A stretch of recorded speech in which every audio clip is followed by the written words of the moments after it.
Assalamualaikum subabiri. You know Abdou Beta? No ande ka jur ngini ko anu mata. Allah minuma hala $10. $10 de fiata tapaji atibati non. O course do number 1 Cameroon jab. C'est lui le meilleur non? C'est lui le meilleur. Hala $10 kan to hala mai kan duya fukan kanu mata Hala jota. ma ko mi ma. Sada boro. Mi dilla le on jodem fara lawo to non on da Wadi ko ngewta. An fo yewta hala ma ngewta hala $10. $10 $10 Ngi an uba andimo.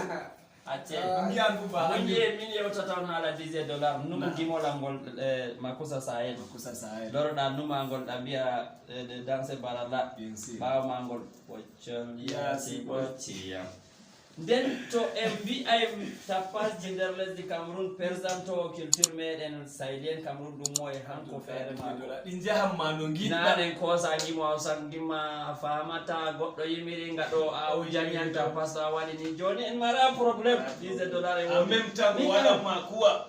Hunde kam e mi hokki ka yino samira be misala ke do na sar ke ɗo o de a yakilo bo quelque part ɗo. Ami aɗo da da to yawno hey umre ɗo ɗo fay. ai na ta ke na to yata Mi ɗewmende ma sanga pap. do dari ala so yota Emin gewta on Limon da yauta. hala $10. An fu tema an Anana ai kana. Min ka jota kana andina. Na. Sanda boro mo sama istinono sala hami am sefa se undo dardi hado. Min dardi.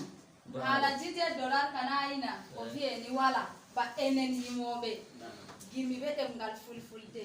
Sailien a hefti ko larani kuje hausa ɗum nan daymen sanda yusufa biri nan daymen en waɗi en tawi yata Allah yokke $10. lar joni ɗo ha lesdi tibati No a yiɗi o waɗiranta. bay kida mi tubi Kosi tamle mi warta sare ma boccol yasi bossiyam an on mi no dillan nan lori mi awartan mi tainayi haɓawo ma min kam sare heewi